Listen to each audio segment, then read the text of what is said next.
Hi everyone, I'm Cardinal Timothy Dolan, and I want to welcome you to this training session for extraordinary ministers of Holy Communion throughout the Archdiocese of New York. Today you'll learn many important things about how to perform this valuable ministry within the Church. We have some wonderful talks from our dedicated priests who serve as faculty members at St. Joseph's Seminary in Yonkers, and I know you're going to learn a lot from them. You've probably heard it said that the Eucharist is the source and summit of our faith. As Catholics, we believe that Jesus Christ is truly present, body, blood, soul, and divinity, in the Most Holy Eucharist. What a splendid gift. And as an extraordinary minister of Holy Communion, you have a sacred task to bring this gift to God's people. Sometimes this will be at Sunday Mass, and other times it might be when you bring Holy Communion to the sick and homebound of the parish. Remember, each time you perform this ministry, you're bringing Jesus Christ into other people's lives in a very real and tangible way. Can I thank you for your service to the Archdiocese? I'm very grateful. And may the Most Holy Eucharist, the source and summit of our faith, fill you with God's loving grace and mercy as you bring Jesus Christ to the people of God.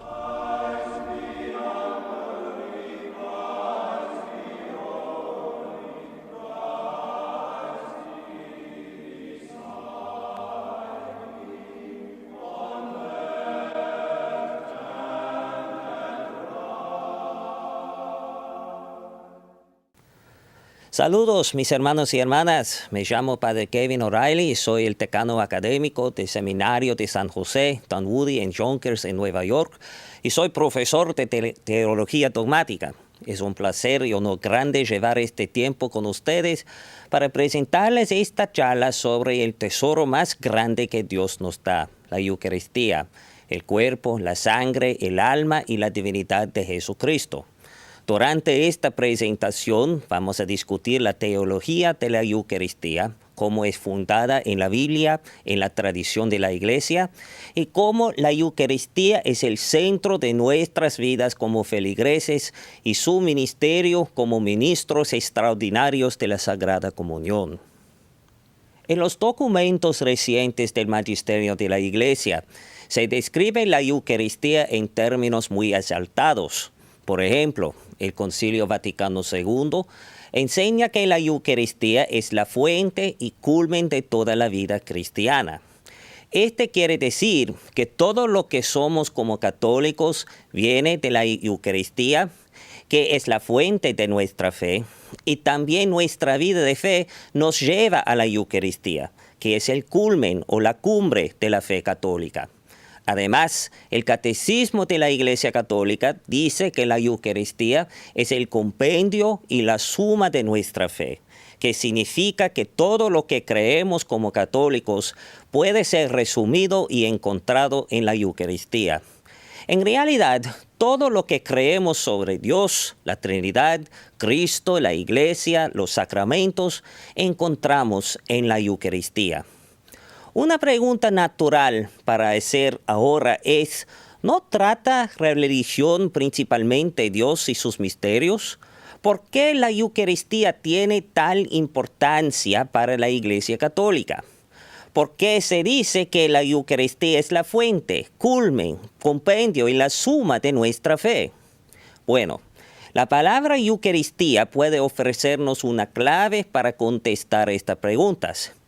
En griego, la lengua original del Nuevo Testamento, la palabra Eucaristía quiere decir dar gracias.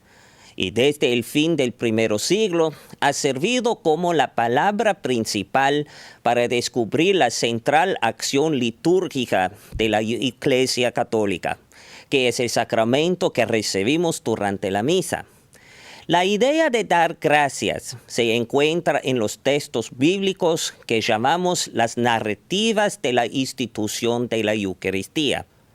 Los evangelios de San Mateo, San Marcos, San Lucas y la primera carta de San Pablo a los Corintios dicen que durante la última cena Jesús tomó el pan y el cáliz y dio gracias al Padre.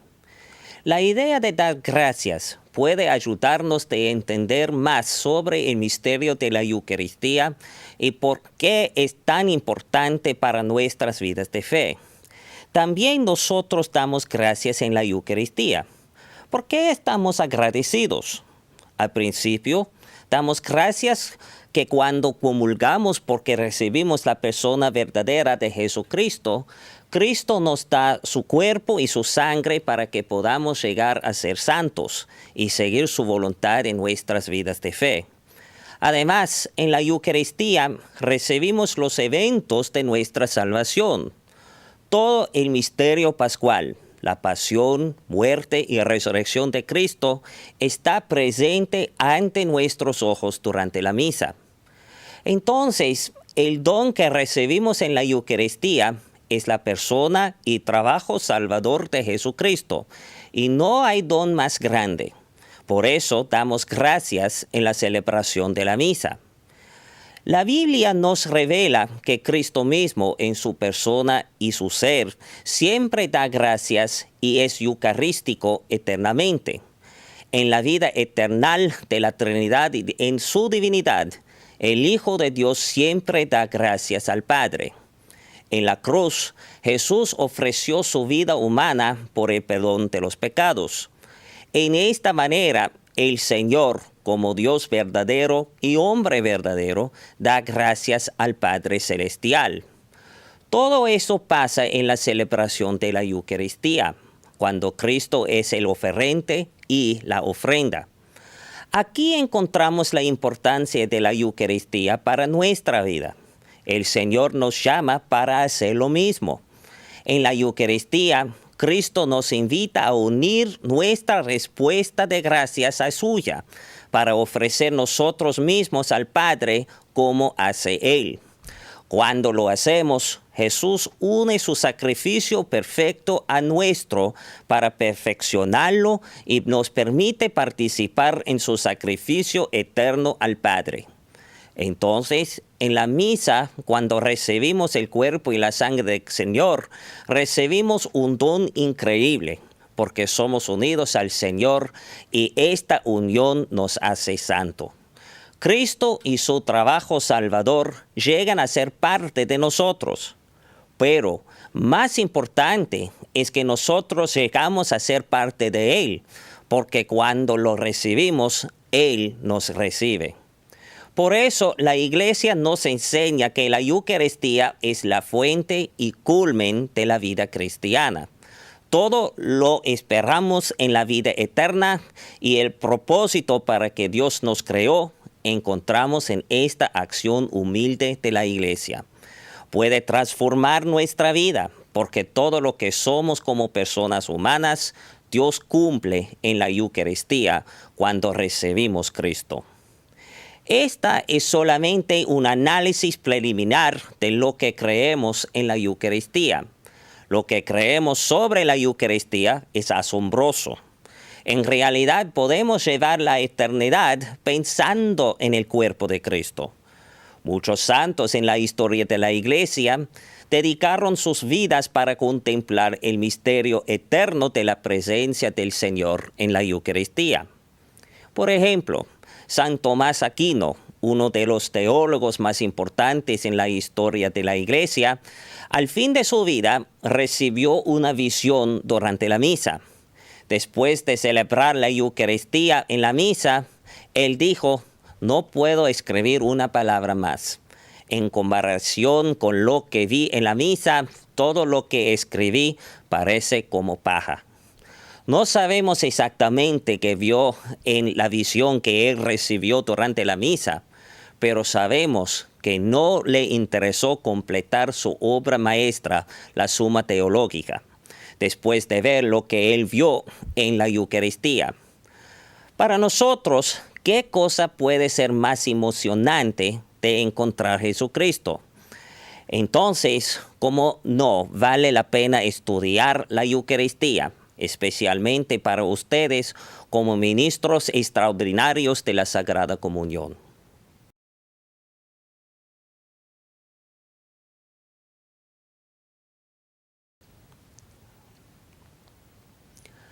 Examinemos ahora las Escrituras, porque no hay lugar mejor para empezar nuestros estudios sobre lo que Dios nos reveló sobre el cuerpo y sangre de Cristo. En el Nuevo Testamento podemos identificar tres tipos de textos que se refieren a la Eucaristía. Al principio, como ya hemos mencionado, hay los textos que llamamos las narrativas de la institución de la Eucaristía, que describen lo que pasó durante la última cena, cuando el Señor instituyó la Eucaristía. En segundo lugar, tenemos textos que nos presentan reflexiones teológicas sobre la importancia de la Eucaristía. Quizás los más bonitos son el 6º capítulo del Evangelio de San Juan, cuando el Señor nos habla del pan de vida, y el 10º capítulo de la primera carta de San Pablo a los Corintios, cuando Él nos explica que somos unidos en un solo cuerpo cuando recibimos el cuerpo de Cristo. El tercer tipo de textos que mencionan la Eucaristía nos dan descripciones de las primeras celebraciones de la misa. Por ejemplo, en el 2º capítulo de los Hechos de los Apóstoles, dice que los primeros discípulos perseveraban en la doctrina de los apóstoles, en la comunión unos con otros y en el partimiento del pan y en las oraciones. El partimiento de pan fue un título original para la celebración de la Eucaristía. Estos tres grupos de textos son las fundaciones bíblicas de la comprensión de la Eucaristía. Empecemos con las narrativas de la institución de la Eucaristía. En los evangelios de Mateo, Marco, Lucas y la primera carta de San Pablo a los Corintios, encontramos una armonía en las descripciones de las acciones y palabras de Cristo en la noche antes de su muerte. Todos los textos describen cómo el Señor tomó el pan, dio gracias, lo bendijo, lo partió y lo dio a sus discípulos. Y en una manera tan bonita, Él identificó el pan con su cuerpo. Él no usó ninguna imágenes o lenguaje figurativo. Él dijo muy sencillamente, esto es mi cuerpo. Del mismo modo, Él tomó el cáliz con vino, dio gracias y lo dio a sus discípulos. Ahora, Él identificó el vino con su sangre. En estos textos, Jesús se refirió al libro del profeta Isaías y la figura del siervo sufriente. En los capítulos 52 y 53, Isaías describe el siervo que sufre por su pueblo, para que todos sean perdonados de sus pecados. Entonces, cuando el Señor dice que Él ofrece su sangre para el perdón de los pecados, Él reveló que Él fue el siervo sufriente y Él ofrece su vida como un sacrificio al Padre. Además, el Señor describe sus acciones en la Eucaristía en palabras de una alianza nueva. Él indicó que Él cumplió la alianza antigua en el Antiguo Testamento. También Él estableció una nueva alianza para todos, que indica la salvación escatológica para todos. Esto quiere decir que la vida eterna en el cielo está abierta para todas personas, y especialmente como San Pablo escribió a los Corintios, la Eucaristía es una anticipación del tiempo cuando Cristo vendrá de nuevo. En estas narrativas de institución, no hay solamente una armonía de las acciones y palabras de Cristo, pero también hay una armonía de lo que quiso decir sus acciones y palabras. En otras palabras, podemos establecer el significado de la última cena. Los discípulos entendieron que Cristo compartió su ser mismo en un modo muy íntimo en estas acciones. La palabra es en la frase, esto es mi cuerpo y esto es el cáliz de mi sangre, sirve como un signo de igualdad en la matemática. No es una metáfora o una imagen poética, pero tiene un significado realista. Esto es el centro de la idea católica que se llama realismo eucarístico, que quiere decir que Jesucristo está verdaderamente presente en la Sagrada Comunión. Lo que dijo el Señor fue un escándalo para la gente en el tiempo de Cristo, porque la acción de beber la sangre estuvo prohibida en las prácticas religiosas de los judíos. Podemos confirmar esto en el segundo grupo de textos bíblicos, o los que nos explican el significado de la Eucaristía.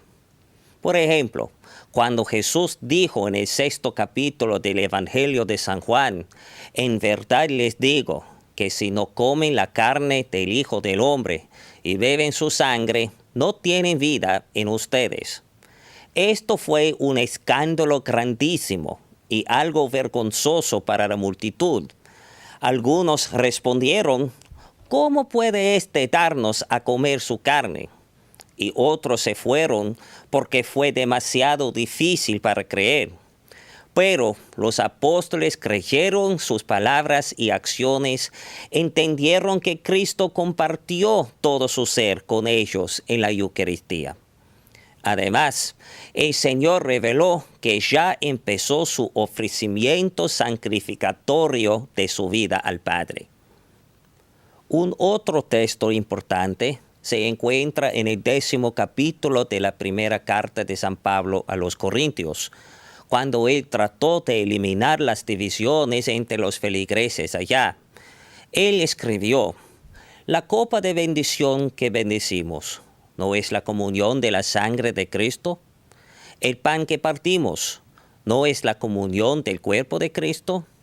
Siendo uno solo el pan, nosotros, como ser muchos, somos un cuerpo, pues todos participamos de aquel mismo pan. Es decir, que cada vez cuando recibimos la Eucaristía, participamos en el cuerpo y sangre de Cristo y somos unidos con todos los otros católicos en el mundo. Todo esto sucede porque la Eucaristía es el verdadero cuerpo y la verdadera sangre del Señor. Hay una unidad real con el Señor y con todos los creyentes cuando comulgamos. Y esta unidad es la fuente de la unidad de la Iglesia.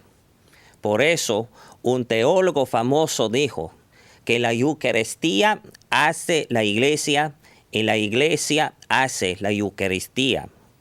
La Eucaristía nos une y ustedes, como ministros extraordinarios de la Sagrada Comunión, llevarán esta unión con Cristo y todos los católicos cuando distribuimos la Eucaristía durante la misa y llevamos el Señor a los enfermos y ancianos. Qué mensaje lindo que encontramos en la Biblia sobre la Eucaristía.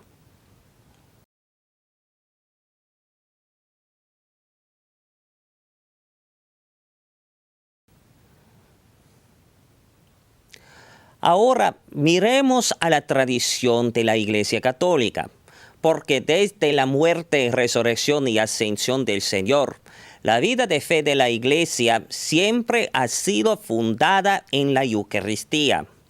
En realidad, todos los aspectos de la fe y la vida de la Iglesia son conectados con la Eucaristía.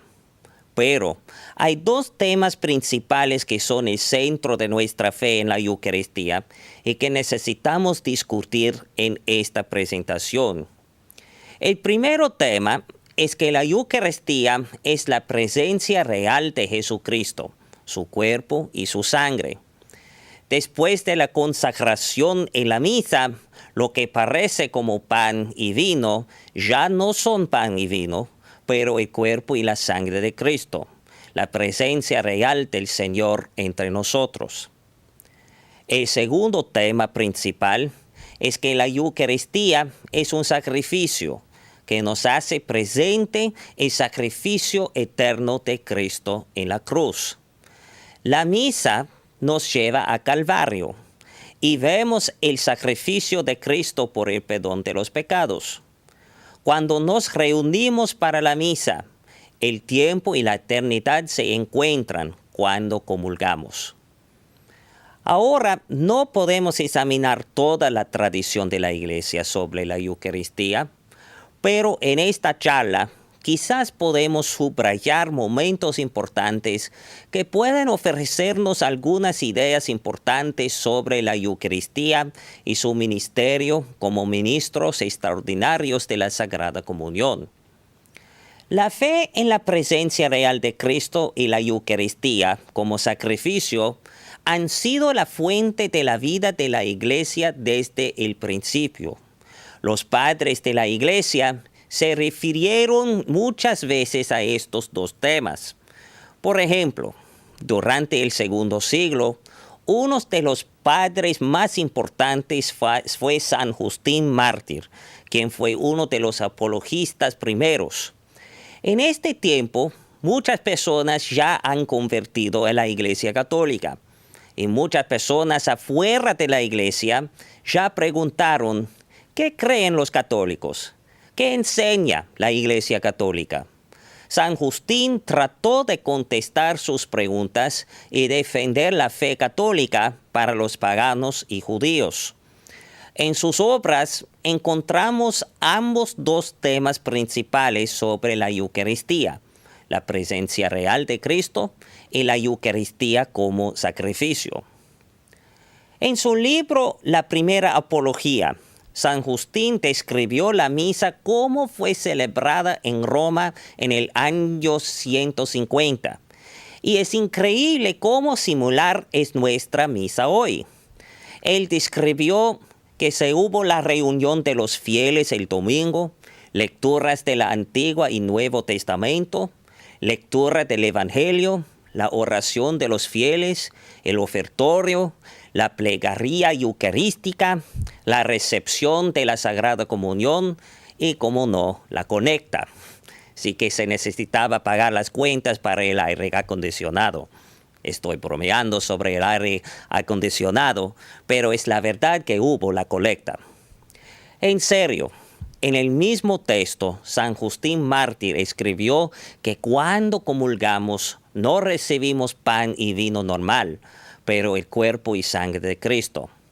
A causa de las palabras mismas de Cristo, esto es mi cuerpo y este es el cáliz de mi sangre, se convirtieron el pan y vino en el cuerpo y la sangre de Cristo. Justín Mártir dijo en palabras muy claras, esta es la fe de la Iglesia Católica. Además, en una carta que él escribió a un escritor judío, San Justín también dijo que la Eucaristía causa que nosotros recordemos la pasión y sufrimientos de Cristo en Calvario.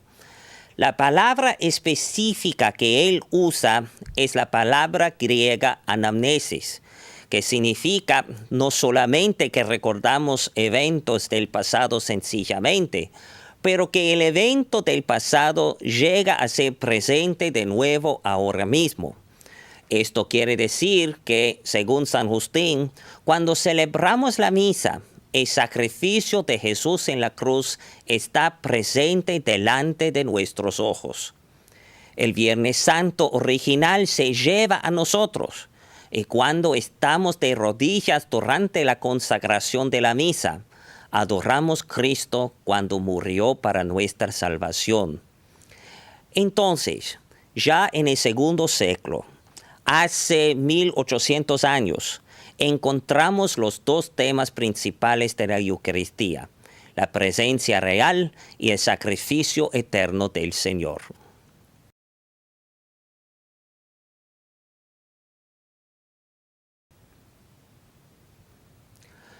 Durante los primeros 8 siglos de la historia de la Iglesia, no había ninguna duda sobre la fe de los católicos sobre la Eucaristía.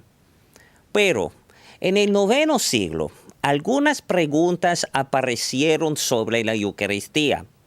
La pregunta principal fue, ¿cómo está el Señor presente en la Sagrada Comunión? En este tiempo, todos católicos creyeron en la presencia real, pero se preguntaba cómo podemos describir esta realidad mejor. Para responder a esta y otras preguntas, el Cuarto Concilio Laterano en el año 1215, definió que la Eucaristía es la misma realidad como el cuerpo de Cristo, que está ahora a la derecha del Padre en el cielo. Recibimos Cristo bajo las apariencias del pan y vino, pero en realidad es el cuerpo y sangre de Cristo. Para describir lo que pasa durante la consagración en la misa, el concilio usó la palabra transustanciación. ¿Qué quiere decir esta palabra? Bueno, el teólogo grande San Tomás Aquino explicó la idea de transustanciación en esta manera. Todo lo que existe en el mundo material tiene dos aspectos: la sustancia, la realidad que determina la realidad de lo que es la cosa, y los accidentes o apariencias, o las características físicas de la cosa, como el tamaño, el color, etc. Por ejemplo, todos nosotros poseemos una sustancia humana que cause que seamos personas humanas. No se puede ver la sustancia misma, pero podemos ver las características físicas que tenemos, como nuestra cara, el color de los ojos. Estas son los accidentes. Entonces, lo que sucede en la consagración durante la misa es que, a causa de las palabras de Jesús, esto es mi cuerpo y este es el cáliz de mi sangre, la sustancia del pan y del vino no existe más, pero la sustancia del cuerpo de Cristo está presente bajo los accidentes y apariencias del pan y vino. Por eso decimos que la Eucaristía parece todavía como pan y vino, pero en realidad es el cuerpo y sangre de Cristo. En esta manera, San Tomás explicó transustanciación y el misterio de lo que pasa en la misa. Este misterio es algo trascendente y no se puede entender en total. Pero la idea de transustanciación puede ayudarnos en nuestra apreciación de la grandeza de Dios y del amor que Cristo tiene por todos nosotros.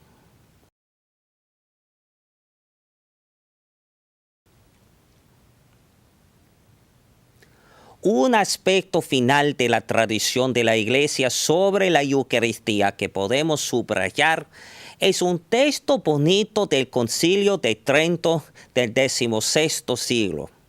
En este tiempo, la Iglesia tuvo que responder a las herejías de la Reformación protestante, y el concilio escribió documentos importantes para clarificar lo que creemos como católicos sobre la Sagrada Comunión.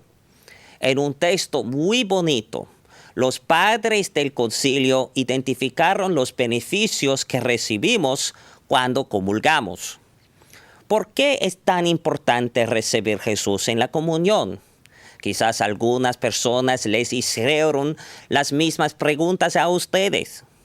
En este texto encontramos una respuesta muy profunda y bonita, porque Trento enumeró 8 beneficios que recibimos cuando comulgamos. Al principio, recibimos las riquezas del amor divino.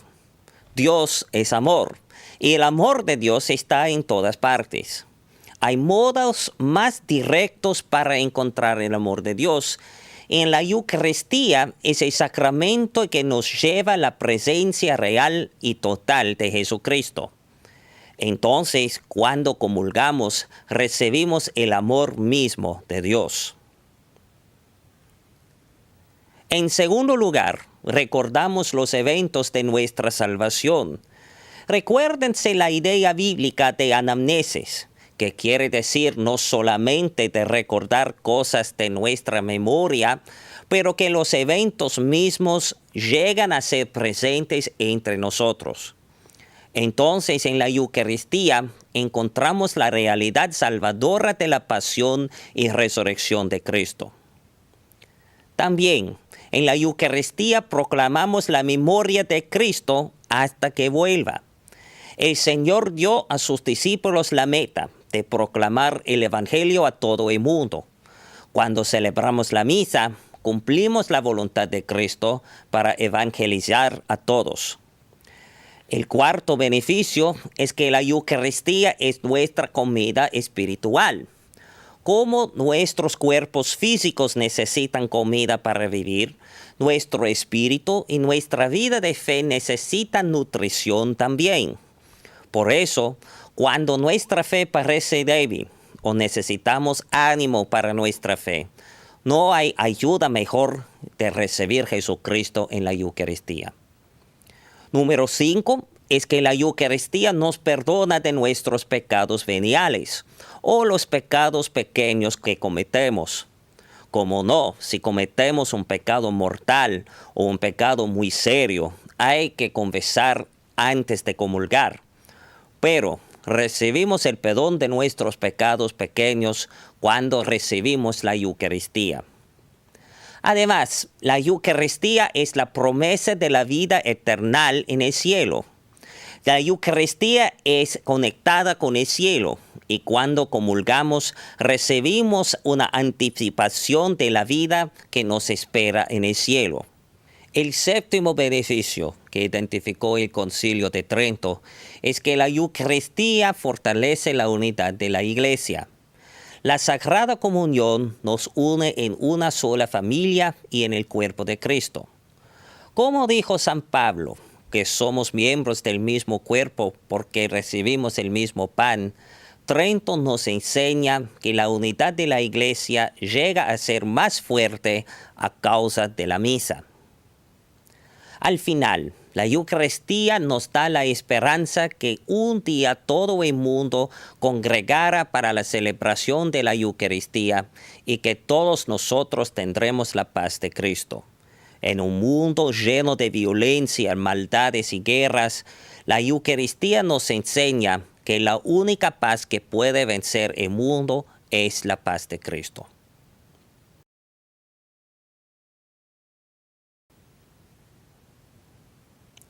Ustedes, como ministros extraordinarios de la Sagrada Comunión, tienen una responsabilidad grandísima y un privilegio muy lindo, porque ustedes llevan la Eucaristía a los enfermos y los ancianos y ayudan los ministros ordinarios, es decir, los obispos, sacerdotes y diáconos, con la distribución de la comunión durante la misa.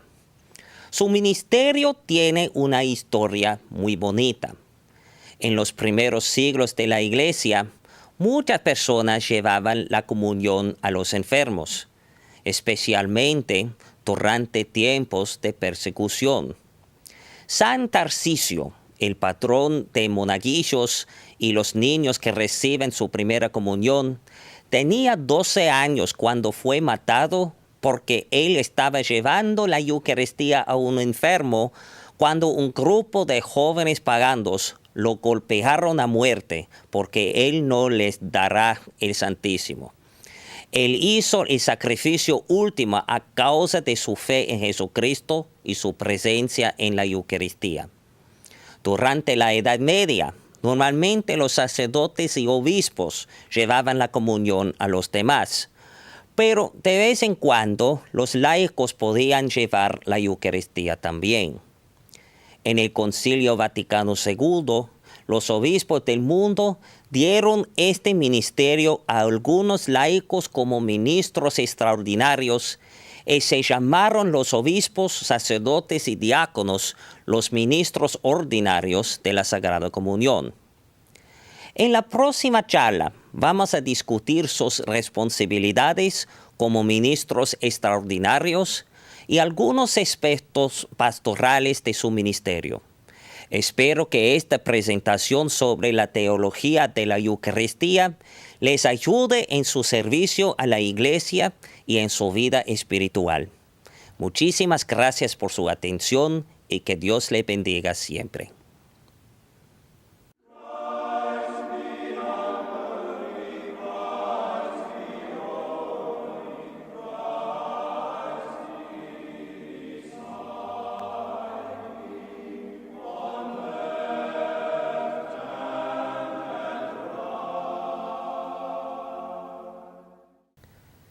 Es un placer y honor grande llevar este tiempo con ustedes para presentarles esta segunda charla sobre el papel importante de los ministros extraordinarios de la Sagrada Comunión.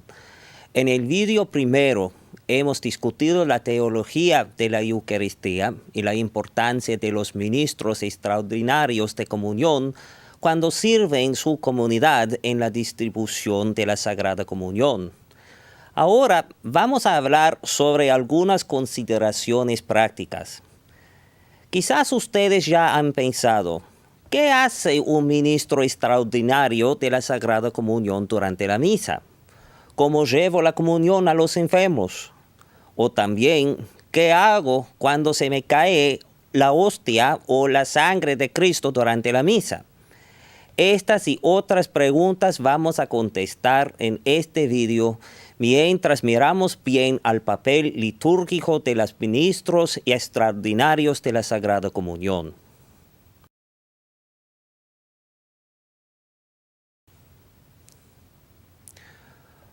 Como nuevo ministro extraordinario de la comunión, tal vez tu primera pregunta puede ser, ¿qué ropa debo llevar cuando sirvo en el altar? La respuesta sencilla es que no hay que llevar vestidura especial como una alba. Más bien, se debe vestirse en modo solemne o con su ropa de domingo o ropa de gala, por ejemplo, como un traje para hombres y una vestida para mujeres.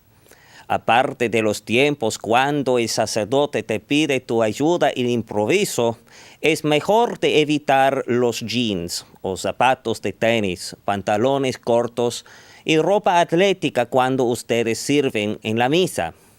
En esta manera ustedes pueden reflejar la solemnidad feliz y la natura sagrada de la celebración de la misa con su manera de servicio en el altar.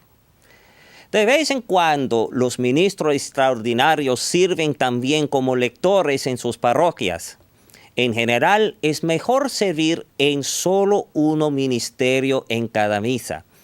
Pero si alguien le pregunta hacer más de un papel en la misa a causa de una necesidad, es permitido hacerlo. Cuando ustedes sirven en la misa, es mejor estar sentado cerca del altar o en las sillas designadas para los ministros en sus parroquias. Como ministros auxiliares de la misa, los ministros de comunión no toman parte de la procesión ni antes ni después de la misa. Pero durante la misa se pide a los ministros de la comunión que participen activamente, cantando los himnos, recitando las oraciones, escuchando las lecturas bíblicas y la homilía, y haciendo los gestos litúrgicos apropiados. En esta manera, su participación litúrgica puede servir como un ejemplo para los demás durante la liturgia.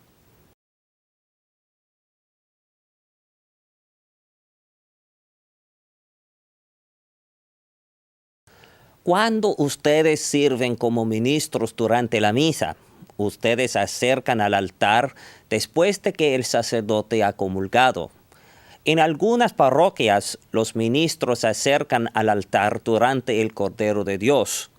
Sin embargo, las reglas litúrgicas fueron cambiadas recientemente y los ministros ahora deben acercar al altar después de que ha comulgado el sacerdote. Después, el sacerdote da la comunión al diácono, si hay diácono en la misa, y luego los ministros de la comunión. El sacerdote te dará un ciborium con hostias consagradas, o un diácono puede ayudar al padre con este proceso. Si tú estás para distribuir la sangre preciosa del Señor, tú recibirás un cáliz y un purificador, o es decir, una tela blanca y pequeña. Solamente un sacerdote o un diácono debe darte un ciborium o un cáliz. No está permitido tomar el cáliz o el ciborium del altar.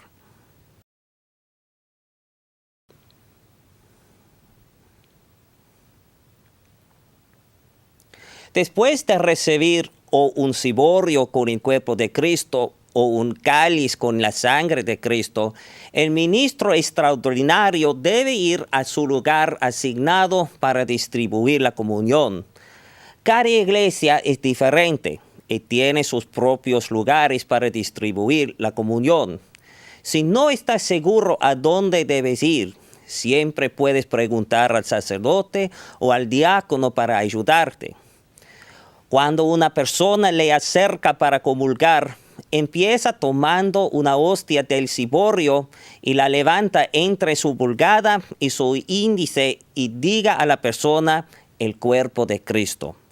Y espera hasta que la persona responda amén. No hay ninguna necesidad de cambiar estas palabras o decir el nombre de la persona si tú la conozcas.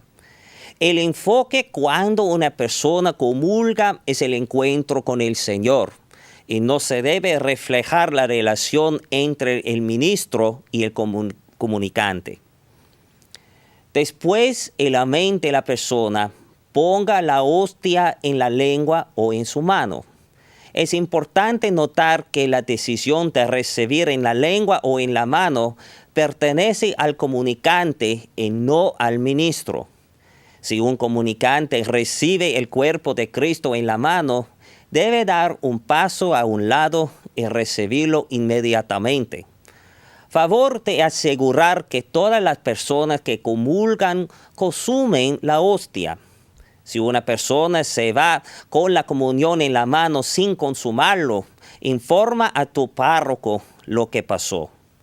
Si distribuye la sangre preciosa, el procedimiento es un poquito diferente.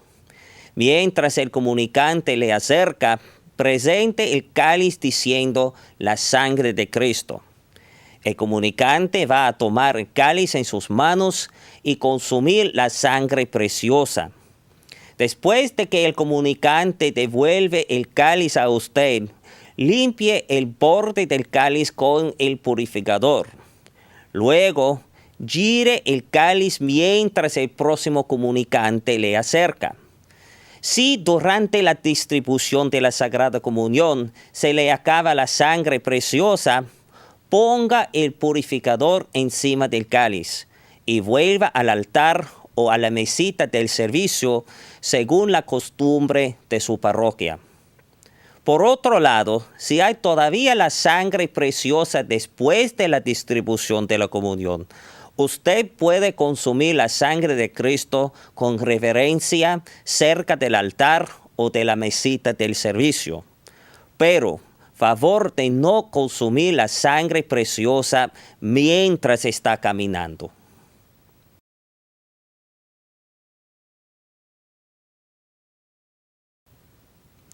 Cuando la distribución de comunión está concluida, vuelva al altar o la credencia o la mesita del servicio con el ciborium o el cáliz.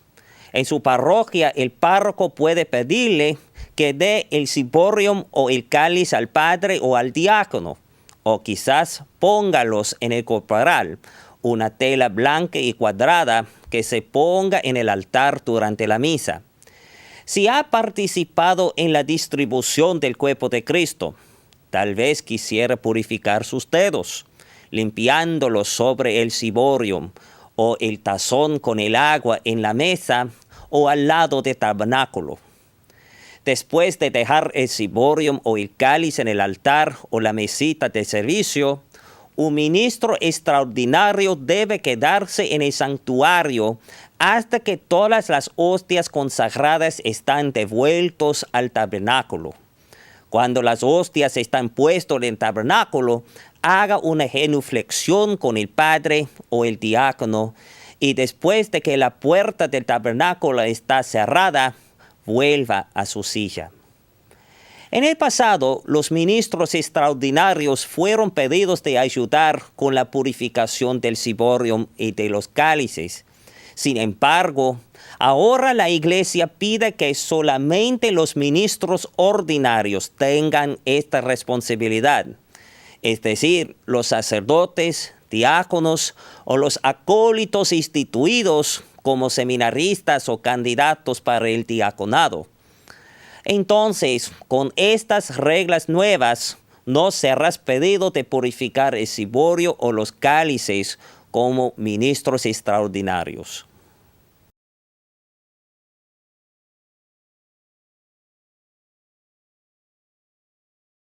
Ya hemos discutido el procedimiento básico para distribuir la comunión como ministros extraordinarios de la Sagrada Comunión.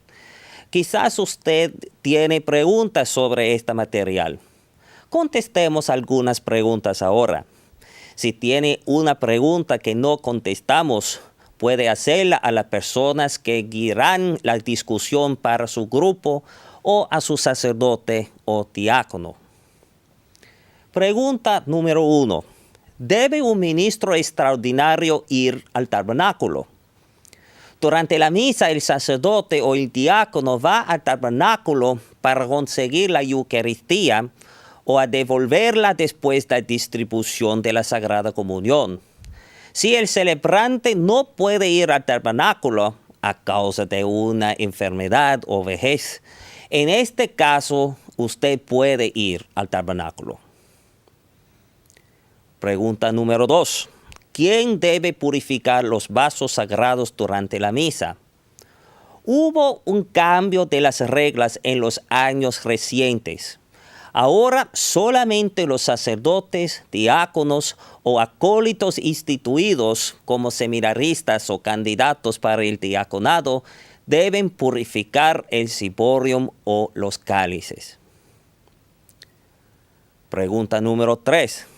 ¿Puede un ministro extraordinario consumir la sangre preciosa que está sobrante después de la distribución de la comunión? En el Arquidiócesis de Nueva York, un ministro extraordinario de la Sagrada Comunión puede consumir directamente la sangre preciosa que se queda después de la distribución de la Sagrada Comunión. Se debe consumir la sangre preciosa con reverencia cerca del altar o la credencia o la mesita del servicio y nunca caminando al santuario. Es importante notar que se necesita consumir toda la sangre preciosa después de la distribución de la Sagrada Comunión. No se puede tratar la sangre de Cristo en ninguna otra manera. Por ejemplo, no puede derramar la sangre preciosa en el lavabo o el sacrario, el lavabo especial con la cubierta en la sacristía. De nuevo, siempre hay que consumir la sangre preciosa porque la Eucaristía es verdaderamente Cristo. Pregunta número 4. ¿Es apropiado que un ministro extraordinario acerque al altar durante el Cordero de Dios? La ley litúrgica más reciente dice que los ministros extraordinarios deban acercar al altar solamente después de que el sacerdote comulgue. Pregunta número 5. ¿Debe un ministro extraordinario acercar al altar y dar la comunión a sí mismo? Se necesita recibir la comunión siempre de una otra persona, como un símbolo de cómo Dios nos ama y nos provee todo lo que necesitamos. Un comunicante individuo, incluso si es ministro extraordinario, no puede distribuir la comunión a sí mismo. Pregunta número 6. ¿Puede un ministro extraordinario ayudar con la fracción de las hostias mientras se canta el Cordero de Dios? Aunque esta práctica estaba permitida en el pasado, las leyes litúrgicas más recientes dicen que el sacerdote debe hacer la fracción del pan con la ayuda de los otros sacerdotes o diáconos. Entonces los ministros extraordinarios no participan más con esta acción. Pregunta número 7. ¿Cuál es el procedimiento correcto cuando se le cae la hostia o la sangre de Cristo? Si una hostia se le cae durante la distribución de la comunión, simplemente recójala del piso con reverencia. Luego, la lleve al altar y consúmala inmediatamente. Diga al sacerdote o al diácono qué pasó. Además, si le cae la sangre de Cristo, diga lo que pasó al sacerdote o al diácono. La área donde derramó la sangre preciosa será lavada con agua y este agua será depositada en el sacrario, el lavabo cubierto en la sacristía. El sacerdote o el diácono puede pedir su ayuda en este proceso. Sepa bien que este pase raramente, pero si este sucede, mantenga su calma y pide la ayuda del sacerdote o del diácono. Pregunta número 8. ¿Puedo dar la comunión a una persona que está de rodillas? De vez en cuando una persona se arrodilla para comulgar. Aunque la norma en los Estados Unidos es de recibir la comunión de pie, un feligrés puede arrodillarse para la comunión. Simplemente distribuya la comunión a esta persona como a las personas que están de pie. Pregunta número 9. ¿Puede un ministro extraordinario dar una bendición a una persona que se le acerca pero no quisiera comulgar? Por motivos diferentes, una persona puede acercar al altar, pero no quiere recibir la comunión. En su lugar, estas personas normalmente piden una bendición y la indican con sus brazos cruzados en su pecho. Cuando una persona lo hace delante de un ministro extraordinario, el ministro no puede dar una bendición, pero debe mandar el comunicante a un sacerdote o a un diácono muy cerca, quien puede darlo esta bendición. Pregunta número 10. ¿Puede un comunicante mojar la hostia en la sangre de Cristo y después consumirla? Este proceso, que se llama intinción, solamente un sacerdote puede hacer. Una persona individua no debe mojar la hostia consagrada con la sangre de Cristo. Si un feligrés quisiera hacerlo, pregúntale que se acerca a un sacerdote. Pregunta número 11. ¿Pueden los ministros extraordinarios purificar las manos antes y después la comunión? Algunas parroquias piden que sus ministros extraordinarios limpian sus manos. En su parroquia sigue esta práctica, pide más información de su párroco o diácono. Además, favor de limpiar sus manos en una manera discreta para no causar distracciones. Hemos discutido el procedimiento para servir como ministros extraordinarios. Si tiene otras preguntas, favor de comunicar sus preguntas a las personas quienes están guiando su discusión.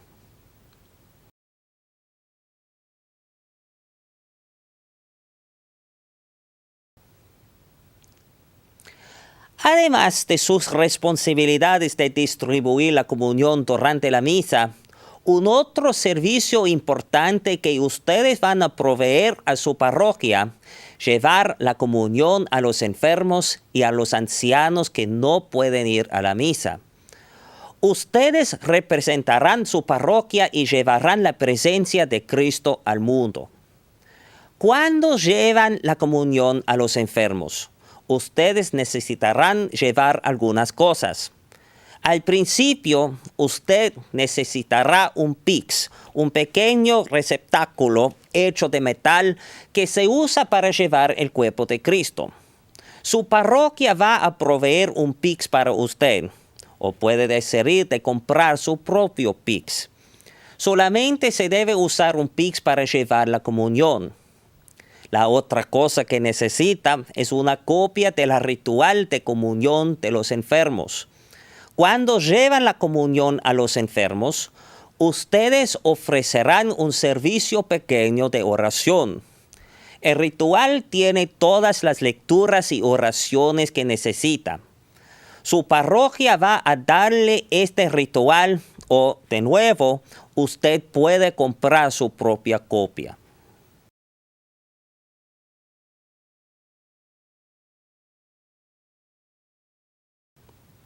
Cuando su parroquia le pide de llevar la comunión a alguien, necesitará conseguir la Sagrada Comunión.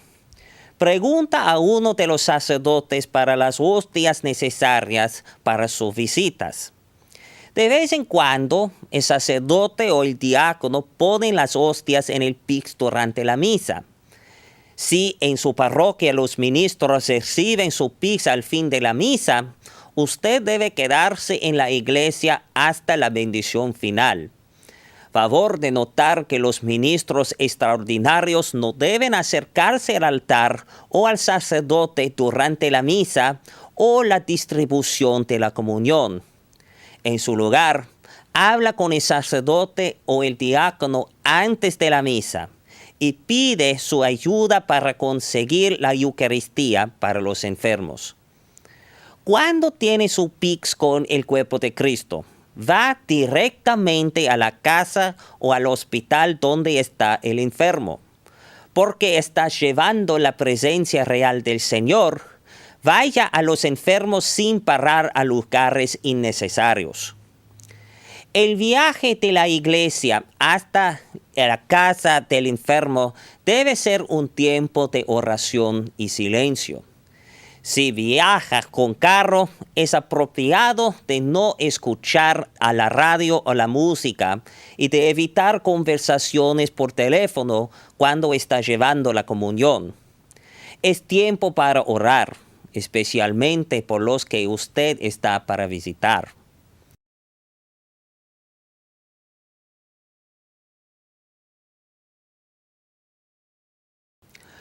Cuando arriba a la casa del enfermo, ofrezca caros saludos a la persona enferma y a todos los miembros de su familia y sus amigos, para que todos sepan que usted lleve el Señor y las oraciones y votos de felicidad de toda la comunidad parroquial. Es mejor evitar conversaciones largas hasta el fin de su visita. Por eso, la distribución de la Sagrada Comunión puede empezar sin tardar. Después de los saludos iniciales, puede invitar a todos que oren juntos. Hay dos formas de rito, una que es más corta y la otra que es naturalmente más larga. La forma más larga es recomendable normalmente.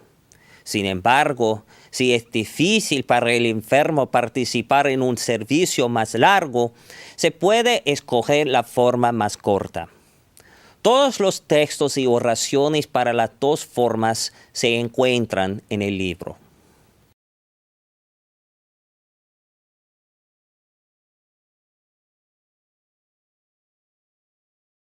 Empieza con la señal de la cruz y ofrezca un saludo a todos. Luego, abra el pix para que todos puedan adorar al Santísimo durante el servicio. Después, como en la misa, hay un rito penitencial, como cuando oramos yo confieso ante Dios Todopoderoso, oh Señor, ten piedad, y la litúrgica de la palabra. Con las lecturas de la Biblia se puede escoger lecturas que son apropiados para la temporada litúrgica, como la Cuaresma, la Pascua. Después de las lecturas de la Biblia, hay una oportunidad para peticiones, también como en la misa. El ritual no tiene peticiones escritas, pero usted puede preparar sus propias peticiones. Luego, todos ruegan juntos el Padre Nuestro. Ahora, el ministro extraordinario de la Sagrada Comunión toma el cuerpo de Cristo en sus dedos y dice al enfermo: este es el Cordero de Dios que quita el pecado del mundo. Dichosos los invitados a la cena del Señor. El enfermo y todos presentes responden como en la misa: Señor, no soy digno de que tú entres en mi casa, pero una palabra tuya bastará para sanarme.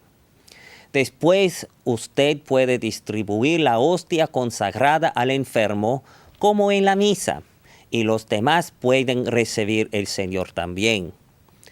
Al final, se puede escoger una de las 3 oraciones después de la comunión y una bendición final, cuando ustedes hacen la señal de la cruz y todos juntos piden la bendición de Dios. El rito para distribuir la Sagrada Comunión es muy sencilla y muy bonita. Pero como ministros nuevos, ustedes necesitarán acostumbrarse con las oraciones y opciones diferentes, y para que puedan preparar la ceremonia antes tu visita al enfermo.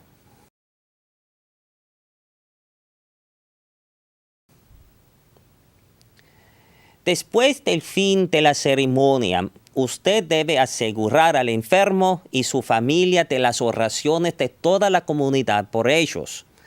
De vez en cuando, el enfermo exprime el deseo de confesarse. Favor de decir esto a su párroco, para que él pueda visitarlo para el sacramento de la reconciliación. Después de salir a la casa o el hospital, es muy importante que usted vuelva a la iglesia para devolver algunas hostias que se quedan. Además, hay que purificar el PIX. Es muy fácil. Se necesita poner un poquito de agua, limpie el PIX, beba el agua y seque el PIX con un purificador. Si es muy tarde y la iglesia está cerrada, usted no debe llevar la Eucaristía a su casa. En este caso, favor de consumir las hostias que se quedan inmediatamente.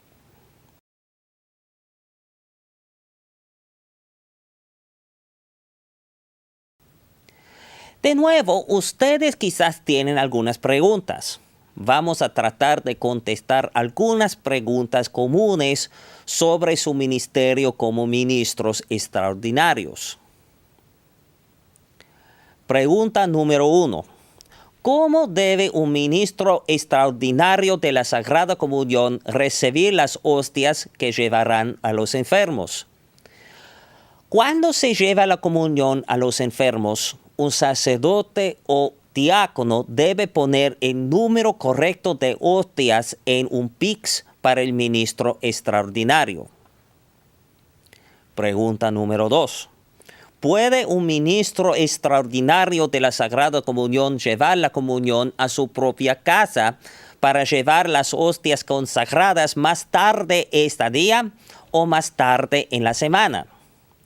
Porque la Eucaristía es verdaderamente el cuerpo y sangre de Jesucristo y es tan preciosa que debe estar siempre reservada y protegida en el tabernáculo. Por eso, los ministros extraordinarios de la Sagrada Comunión nunca deben llevar el Santísimo a su casa, a no ser que haya un enfermo en su casa. Pregunta número 3. ¿Cuánto tiempo debe ayunar un enfermo antes de comulgar? El ayuno eucarístico para una persona enferma es 15 minutos, si es posible. Si este no es posible, no hay que ayunar los enfermos. El ayuno de 15 minutos vale también para miembros de la familia del enfermo y las enfermeras y médicos católicos que quieren comulgar con el enfermo. Pregunta número 4. ¿Cuál es el procedimiento correcto cuando un enfermo no puede consumir la hostia? Si un enfermo no puede consumir una hostia entera, se puede darle un pedazo pequeño del cuerpo de Cristo. Además, se puede darle un vaso de agua para ayudarle a consumir la hostia. Si el enfermo vomita la hostia, el ministro extraordinario debe envolver los pedazos de la Eucaristía en un purificador y llevarlo a su parroquia. El sacerdote va a disolver la hostia en agua y después derramarla en el sacrario.